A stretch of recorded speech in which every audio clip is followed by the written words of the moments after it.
strong arm. Call attorney John Foy and Associates.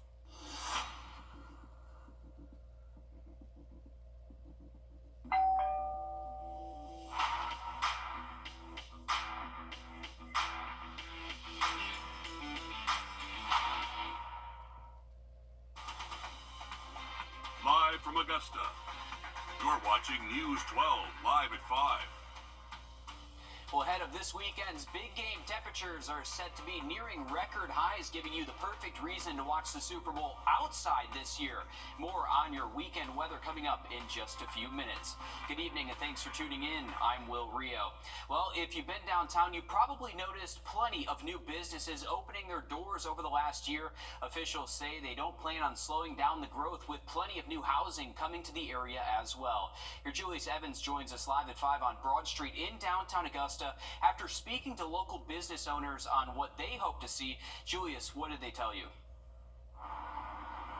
Well, Will, they're saying that they're really hopeful for the future. They're paying attention. They're seeing the growth of more people, more housing coming downtown.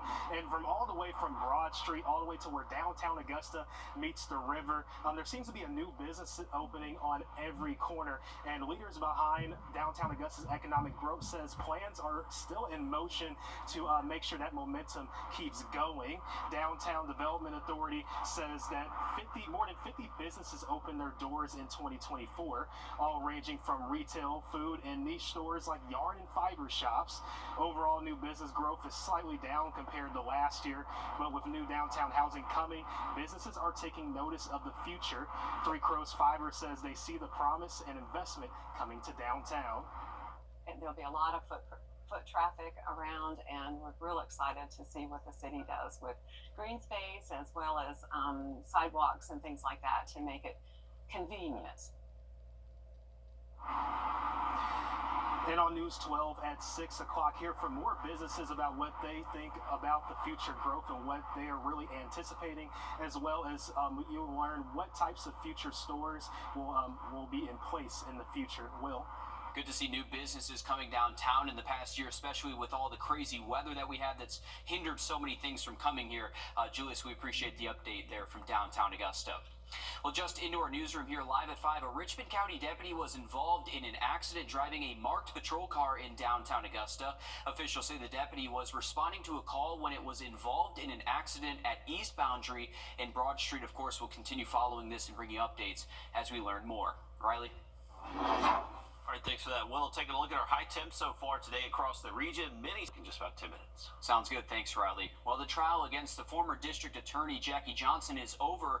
Civil cases are still in motion against those convicted of murdering Ahmaud Arbery in 2020.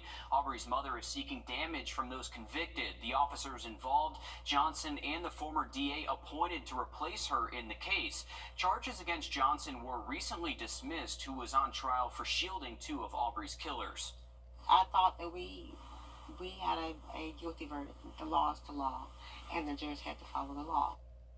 Almost 5 years since Arbery's murder, his mother adds that she will remain committed to being his voice. The next hearing date for her lawsuit is not set, but she did recently file to have one of the men convicted of killing Arbery dismissed as a defendant.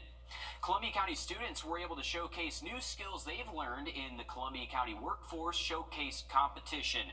This year, agriculture, automotive, electrical, engineering, fire and rescue, and law enforcement pathways were showcased.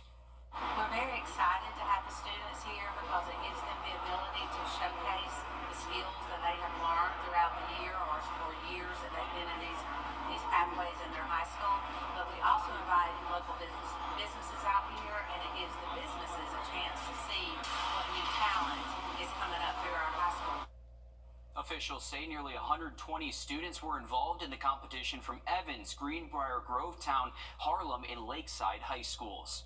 The North Augusta Greenway is getting closer to normalcy. Today, North Augusta Parks and Recreation and 30 soldiers from Fort Eisenhower worked to clean up portions of the pathway, cleaning debris from Cypress Drive to the Martintown Road Bridge. In other areas of the Greenway, South Carolina DOT cleaned up to Hammond Hills off of Woodlawn Avenue, and city crews are working on Burnside Avenue. And the Salvation Army is partnering with Lifesaver on North Lake Road to collect hygiene items for its Center of Hope clients. You can drop off donations at any of the locations here on your screen. That's Lifesaver, the Center of Hope, the Kroc Center, or family stores in South Augusta, Martinez, North Augusta, and Thompson. The Salvation Army is in need of items like shampoo, deodorant, and soap.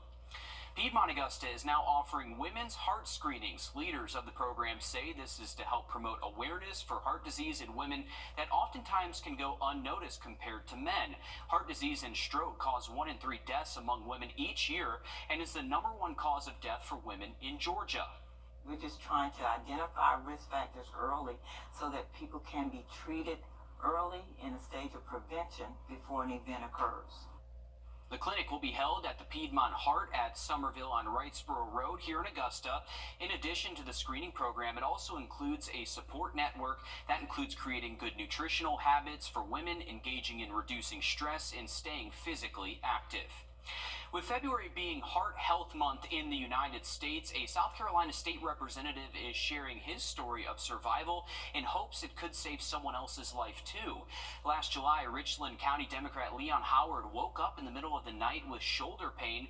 Howard admits that he likely would have ignored it had it not been for a men's health workshop he attended just days earlier with Prisma Health. So Howard called 911 and was taken into emergency surgery there for what turned out to be a massive heart attack with one of his arteries 100% blocked. He says he's doing well now and wants other men to know the warning signs that could save their lives, especially those that aren't the typical symptoms like chest pain and shortness of breath. I woke up with excruciating shoulder pain, shoulder and back pain.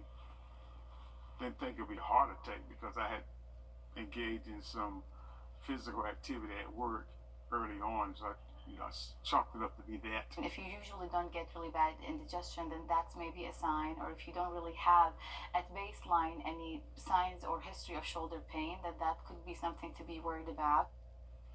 Dr. Wrdw says time is of the essence when it comes to seeking medical attention. She says the sooner doctors can intervene and restore blood flow to the heart, the less damage the patient is likely to have. We'll hear more from your South Carolina State House reporter Mary Green on what you can do to stay safe, coming up all new on News 12 at 6 o'clock. Well, former Bravo reality star Thomas Ravenel announced he's running for governor of South Carolina. Ravenel served as former USPS worker is headed to prison for 5 years after being found guilty for her role in stealing millions of dollars worth of checks. Over a 3-month period, the former employee stole checks from a distribution center in Charlotte, and 2 other people sold the checks. In total, the trio stole more than $24 million. In addition to their sentences, they are ordered to pay only $113,000 in restitution.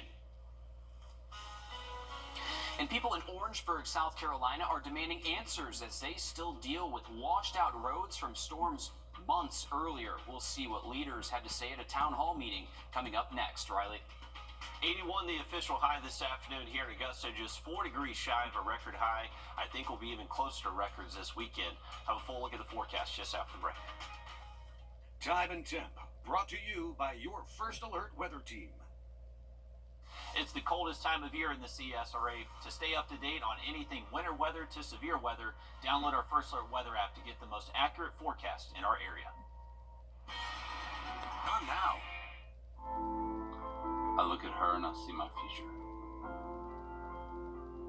She is the promise that gives meaning to each new day.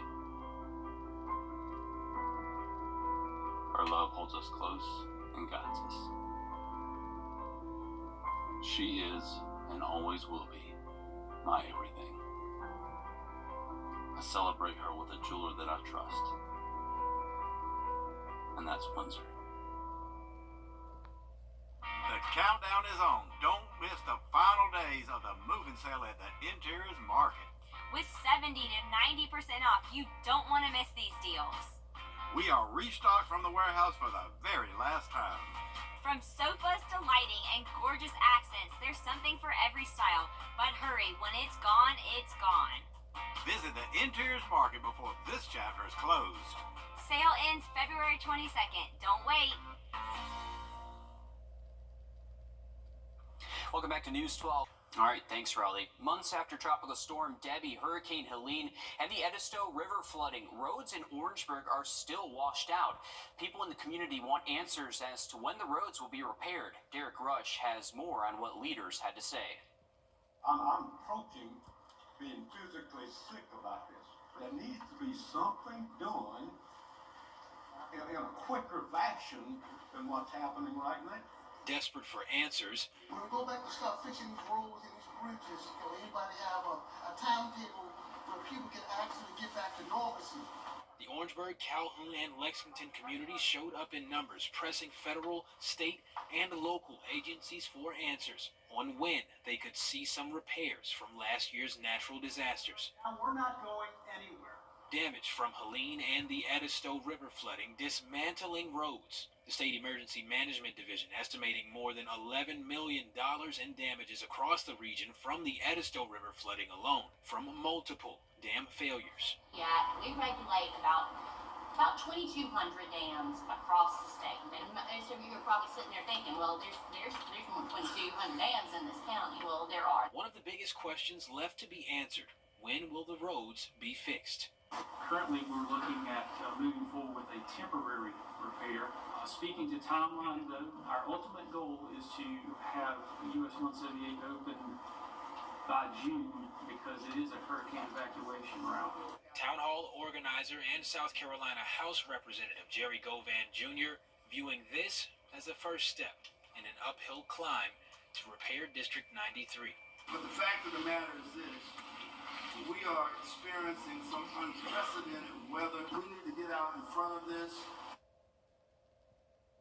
South Carolina's Department of Transportation says it plans to move into engineering for Highway 178 within the next week. North Carolina's Attorney General Jeff Jackson announcing he's investigating the Power School data breach nearly 2 months ago. Private student and staff data was compromised in a breach in mid-December that was discovered a week later. Jackson will also be investigating if Power School broke any laws. Aiken and Edgefield counties were not compromised in this breach. The Atlanta Braves are working hard both on and off the field before the season starts. We'll show you how they're giving back to the community coming up after a short break. First Alert Radar, powered by Jim Hudson Automotive Group. This is a simple...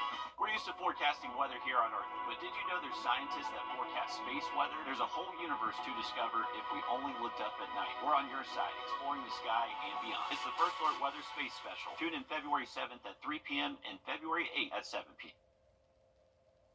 Just a day after Georgia native and University of South Carolina alum is now in the Pro Football Hall of Fame. Sterling Sharp is now one of 4 players voted in last night in the smallest class in 2 decades. Sharp becomes the first Gamecock to enter the Hall of Fame. He also joins his younger brother, Shannon Sharp, to make more history, being the first pair of brothers in the NFL's Hall of Fame. Also voted in Antonio Gates, Jared Allen, and Eric Allen. The Atlanta Braves are still working to keep the legacy of Hank Aaron alive. Adam Murphy tells us more about how the team is working to help the community around them. The crack of the bat sounds a little sweeter at Atlanta's Carver High School. Baseball season is on the horizon, but this year, it's the dawn of a new era for the program. The batting cage, it looks tremendous. We love it. Patrick Perry is a sophomore on the team who realized his season is already a victorious one, even before the first game. The Atlanta Braves and their heavy hitters band paid a visit to his school on Thursday to make a big announcement. The Henry Louis Aaron Fund donated $100,000 to build this state-of-the-art covered batting cage for Carver's baseball and softball teams. Plus, they added first-class windscreens on the outfield fences. For them, it's a lot about leadership, perseverance, learning how to beat the odds, all those things that we try and teach them every day in the classroom. Carver High is the 7th underserved school in Braves country to benefit from the program, and the 3rd in the Atlanta public school system. We know APS is not really known for building big-time baseball programs, but with these donations and partnerships with the Atlanta Braves, we think that we're on the right track to hopefully taking our programs to the next level. In addition to improvements at local high schools, the Braves Foundation and their Homers for Hank program is also making facility upgrades at historically black colleges and universities, Clark Atlanta being one of them. It makes us motivated because at the end of the day, when we're properly equipped with what we need to be successful, I feel like we can get the job done. This is what the great Hank Aaron would have wanted. He once said, quote, "There is no shortcut in life. You have to take it one step at a time and work hard. And you have to give back." It inspires me to come out and be better than I was yesterday. Because that's what we go by at practice. We want to be better than we did yesterday. The man behind the mission, Hank Aaron, would have celebrated his 91st birthday this week. The Carolina Country Music Festival is almost here, and officials there are making more announcements about this year's festival. We'll show you what you'll need to know coming up next. Riley? Well, we are going to hang on to spring-like weather all the way through the weekend. High temps near 80 both Saturday and Sunday, and rain chances are looking pretty slim. Another quick look at the forecast just after the break. Degrees both afternoons, but cooler conditions and better rain chances next week. All right, thanks, Riley. Stick with us. We'll have more news, weather, and sports coming up after a short break as News 12 Live at 5 continues. Introducing the First Alert Radar Network. With up to 10 times the resolution of other local radars and technology that can pinpoint right down to your street. First just got faster. After an accident, consider this. Insurance companies track the results of law firms. They know which ones ignore lowball offers and file lawsuits, and which ones have never seen the inside of a courtroom. If your lawyer has a reputation for settling cheap, what kind of offer do you think you'll get? I'm Austin Jackson. At my law firm, insurance companies respect us because we stand up for our clients. Injured? Call Austin Jackson, the Augusta guy. 706-724-7224. Another serious degrees above average, so that spring-like heat is going to stick around through the weekend and most likely get close to record highs again. 80 tomorrow for our forecast high. That record is 81. Same thing again Sunday, and I think we have a good shot of at least tying that record high on Sunday. Have a look at the rest of the weekend and that cooler weather heading our way next week in just about 10 minutes. All right, thanks, Riley. Overgrown yards, abandoned vehicles, and gutted homes waiting to be demolished. It's a common sight in Augusta, and even code enforcement can't keep up with the growing list of properties that need serious work. Commissioners are considering updating the blight ordinance to give it more teeth, but in the meantime, these eyesores remain. Here's Sydney Hood joins us live at 5 from Laney Walker Boulevard. Sydney, blight not only looks bad, but it's affecting neighborhoods. Well, neighbors, they want to be proud of the neighborhoods that they live in, but when this is your neighbor, it can be hard to do that. In fact, I want to direct your attention to this sign right here. It has today's date on it, and it's a condemned sign. In fact, I found more than 100 properties across Richmond County that are labeled as blight, and Augusta's blighted properties are a chronic problem. That's from the Director of Planning and Development. She told that to commissioners last week, and if you ask any of the neighbors that I spoke to, they agree with that. People talk about how they want to come up and fix things up around here, but still all kinds of abandoned houses, all kinds of riffraff still.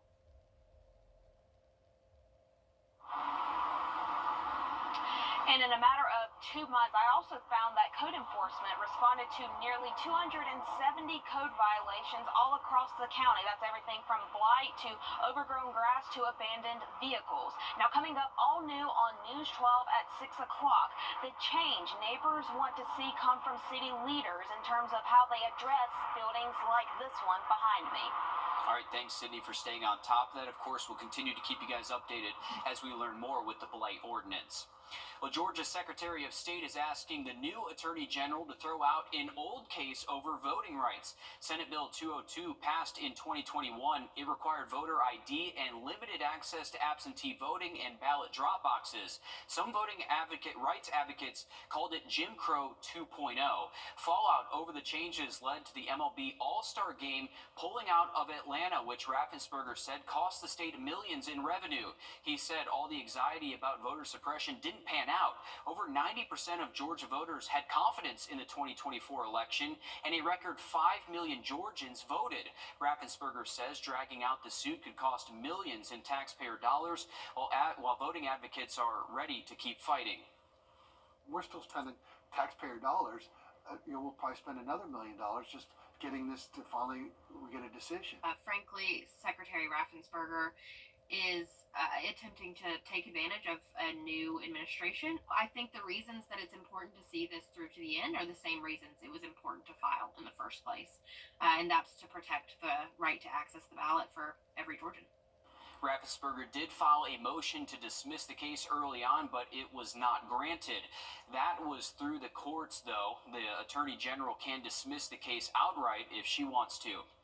Georgia lawmakers want more training for police. Leaders want officers to go through specific training to find missing people battling Alzheimer's and dementia. Your Georgia State House reporter Abby Kasoris explains. A sea of purple at the state capitol. Gannon Murphy says his dad is one of the roughly 200,000 people in Georgia with Alzheimer's or other forms of dementia. There's not a minute of the day he doesn't worry about him. He called me one night, said he was a little lost. Thank God for finding my friends. I had him on my phone, so my wife and I jumped in the car. We drove and found him, and he was only a few blocks away from the house. 6 in 10 Alzheimer's patients will wander, most more than once. The Find My Friends app on his iPhone helping him find his dad that time. But what happens if he forgets his phone? That's when law enforcement is called in to help. Right now, there's no statewide required training for law enforcement officers, and those advocates will tell you that dealing with somebody with Alzheimer's requires a special approach. The Alzheimer's Association pushing a bill to create an optional course for all Georgia first responders, reviewing the signs of Alzheimer's and dementia, how to communicate and interact with a patient, alternatives to physical restraints, and ways to identify abuse or neglect. It's different because the person that you're dealing with, is what you're trying to find, their brain is gone. I mean, it can be gone. It's rotted. That's what it does. It rots. John Clark runs a very specialized search and rescue team, one with scent kits to store a person's odor and canines trained to immediately start their search. Those tools save them time. In Metro Atlanta alone, 4 people died after wandering off in November and December. I don't think all of them should have died. That's my opinion. I think they could have been saved. Clark says training could help save lives. The bill would require that the Georgia Peace Officers Standards and Training Council work with the Division on Aging Services to come up with the coursework. In Atlanta, I'm Abby Kasoris. All right, thanks, Abby. It doesn't matter if the chicken or the egg came first, those egg prices are rising. It's thanks to a recent outbreak of the bird flu, and the Department of Agriculture expects them to rise another 20% this year. In the meantime, more people are looking at raising their own flocks. Now, but hobbyists and professionals alike warn there's no such thing as a free egg. Costs vary wildly from about $200 to $2,000 for a coop alone. Then you've got to consider food and water, and then the chickens themselves. Abby Kowalski and her husband are first-generation farmers and operate Crazy Chick Heritage Farm in Blythewood, South Carolina. They say it's not easy work, but it can pay off in the long run. But you got to make sure you keep all those, the temperature, the food, the water, those things to make sure that they're good to go. But once they go out into the coop, spend that money on the nice coop. 6 months to have a baby chick grow to laying an egg. So it's an investment for the future, even if you're looking at getting baby chicks right now.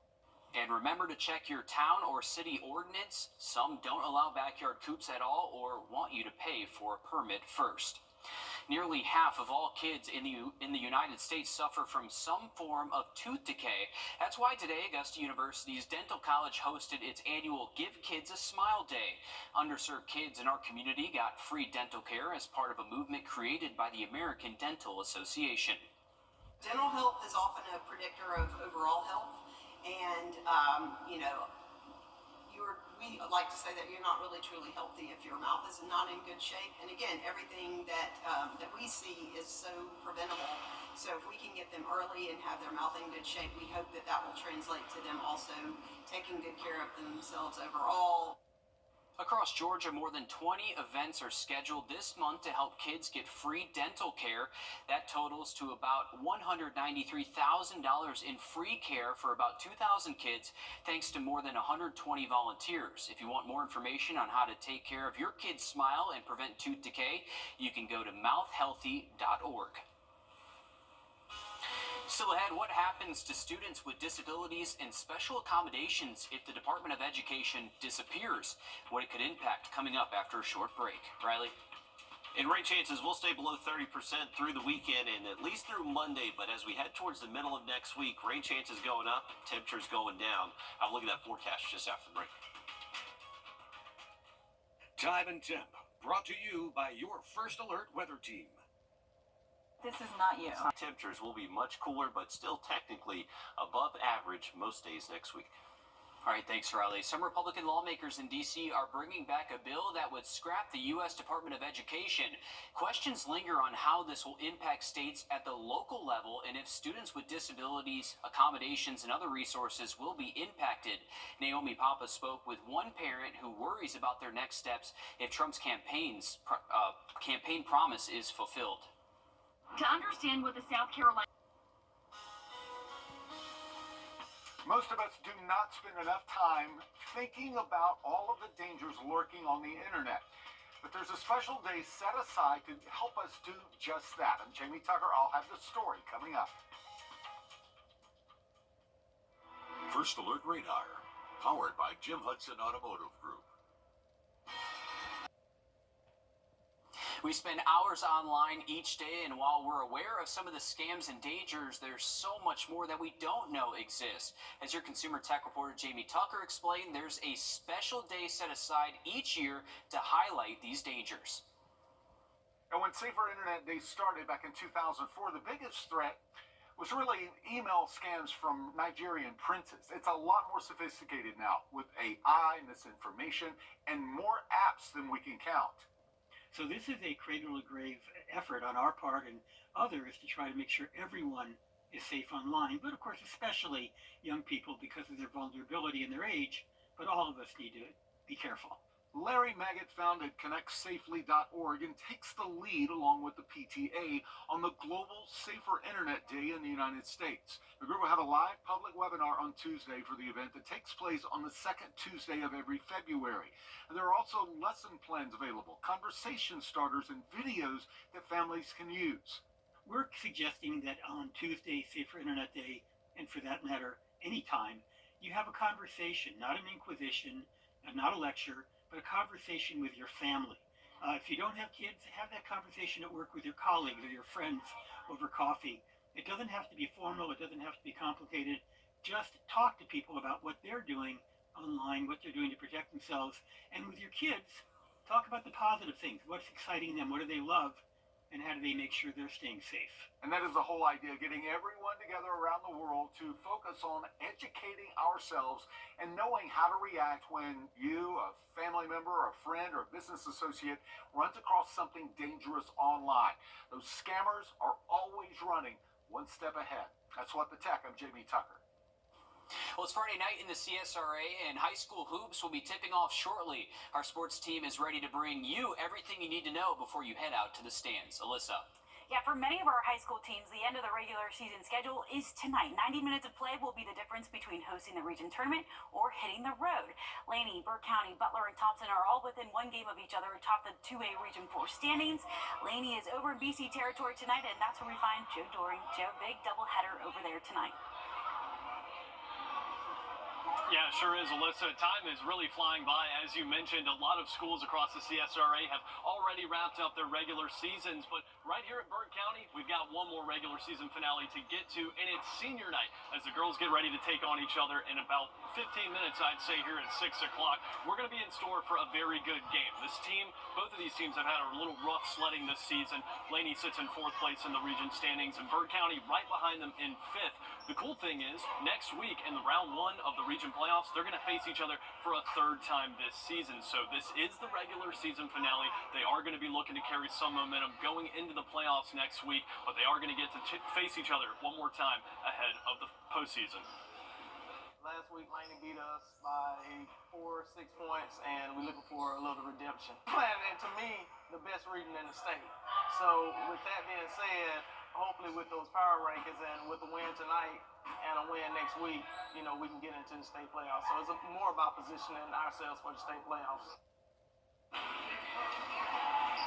Now, after the girls finish up, we have a heck of a game on the slate for you at 7:30. The boys' game is going to take place right after, and it's going to be the second-place Bearcats taking on the third-place Wildcats. And here's the thing. If Burt County goes on to win that game, they can get some help from Thompson tonight. As Alyssa mentioned, they're playing Butler. If Butler loses that game, Burt County shoots up to #1 in the region standings in the final game of the regular season. A lot of drama out there tonight. We're going to bring you both of these games here from Burt County, and we're going to bring you a lot more. So stay tuned here on News 12 at 6 o'clock. Listen, that is going to be a very telling matchup, but yes, like you mentioned there, Joe, we're going to be watching that Butler and Thompson game for another reason, too. Girls beat Butler. Well, it's a two-way tie for first place. If they lose, Josie gets to host that region tournament. All right, thanks for that, Alyssa and Joseph. For the weekend, very low rain chances next week, much higher rain chances Tuesday and Wednesday. Then looking at 7-day just after the break. This is Kathy. Don't make him inherit your final expense tab, too. Well, the Falcons might not be in the Super Bowl, but Georgia is represented in the Puppy Bowl. Raspberry, Huckleberry, and Joey from Smyrna are competing this year.